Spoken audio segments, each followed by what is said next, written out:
It will no longer sell FIFA points in Belgium after the country's gaming authority declared loot boxes illegal. The U.S.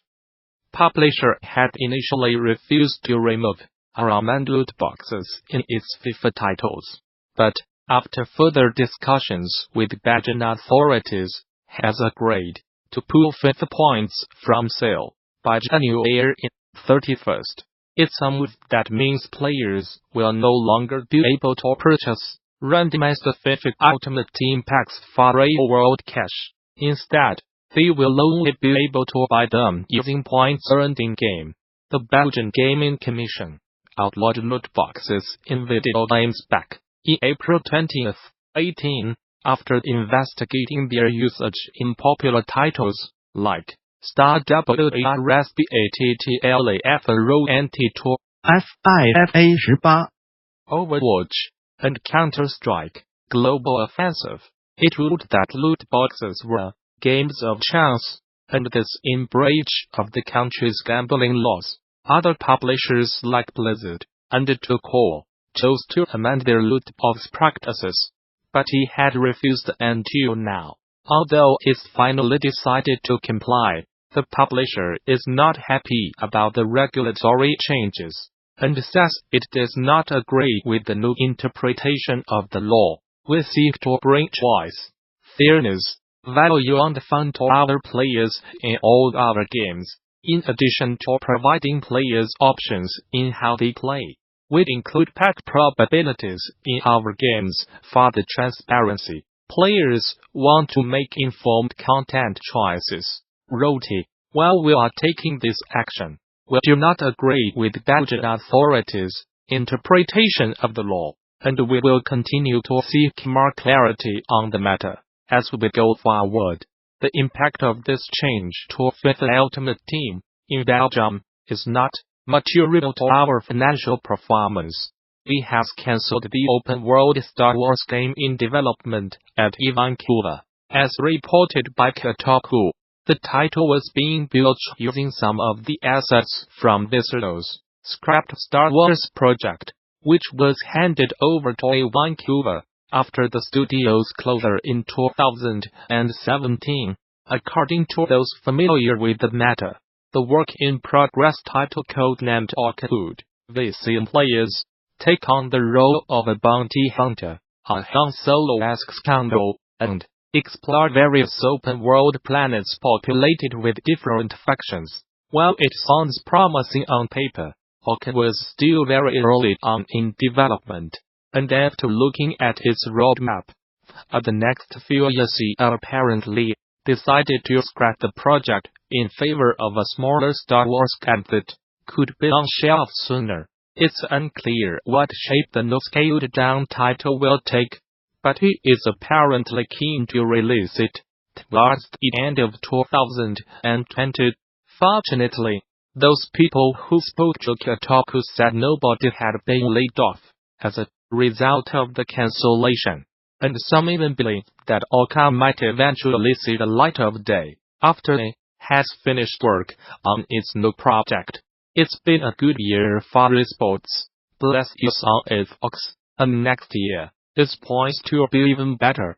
Come out to the 2019 Game Developers Conference in March, and we'll have the chance to get involved and spend a full day learning from the best and brightest in the field. The popular Esports Day is just one of many great boot camps, and to treat schedule during that first 2 days of GD, Monday and Tuesday, March 18th and 19th this year. One that offers a laser-focused look at the art and business of making and running games that support high-level professional play. The 2019 attendees who come to the Esports Day, Monday, March 18th, will learn how to attract and support professional players and teams, journalists, content creators, and grassroots player organizations in a day-long series of panels and presentations. If you want to learn about growing your esports ecosystem alongside long-time developers, publishers, and esports community leaders, This is where you want to be. For example, in coaching good sportsmanship in esports, teaching players better ways to compete together. The NYKUYSMORGA and Remini will share how philosophies of sportsmanship and traditional sports coaching techniques can be applied to esports to help mediate problems like toxicity, exclusion, team failure, and player burnout. Game designers should benefit greatly from Ramin's insights, but the talk is broadly applicable to anyone with an interest in improving the state of esport competition, and you will not want to miss internationalizing esports, how to engage players across the world. A special 2-for-1 session featuring Titable United Sport Lo Montero and Intersports Walter Padilla. First, Montero will speak on the internationalization of esports through fan communities and competitive gaming leagues, how they foment the growth of a game's player base and diversify the competitive landscape. He will share specific examples from the Overwatch League, Dragon Ball FighterZ World Tour and more, discussing pain points that must be tackled for a game to achieve international success. And Padilla will provide an in-depth look into the Latin American esports community, touching on tips for helping these players feel included in an international sport, breakdowns on current active circuits in the region, and their approach to the market, platform preferences, and strategies for recruiting prominent community figures to engage their local audiences. You will not want to miss it. For more details on this and all of the announced talks, head over to TheOnlineEDC 2018 session scheduler, where you can plan out your week at the show. For more information on DD 2018, visit the show's official website, or subscribe to regular updates via Facebook, Twitter, RSS. Gamasutra and DD are sibling organizations under parent company Informa.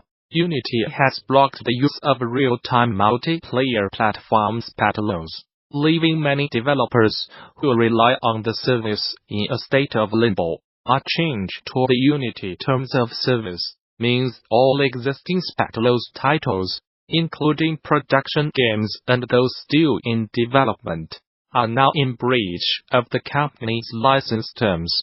Spatelos creator Improbable broke the news in a blog post and explained Unity has also revoked its ability to continue working with the engine for operating the newly changed terms of service in an unspecified way.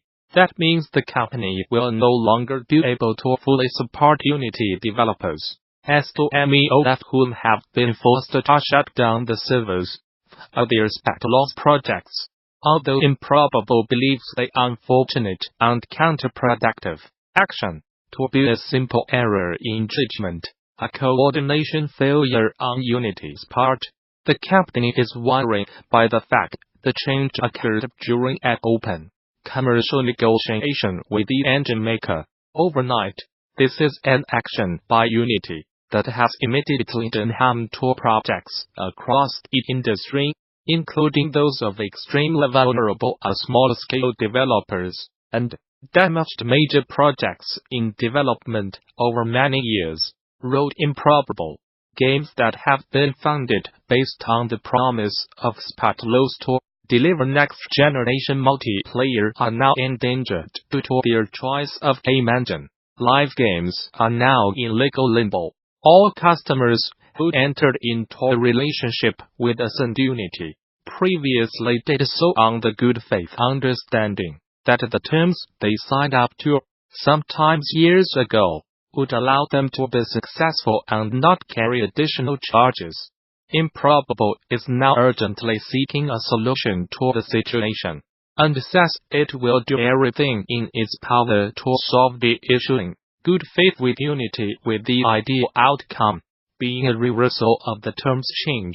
In the meantime, the company has pledged to help developers using Spatelos with Unity finish release, and operate their games, and is even setting up an emergency fund for partners who, now, that thrown into the financial mire, improbable will also be fully open sourcing the Spectalo's game development kit for Unity under the MIT license, in the hope it might assist individual customers in some way. Those interested can find out more about the dispute over on the Improbable blog. The 2019 Game Developers Conference has released the results of the 7th Annual State of the Industry Survey.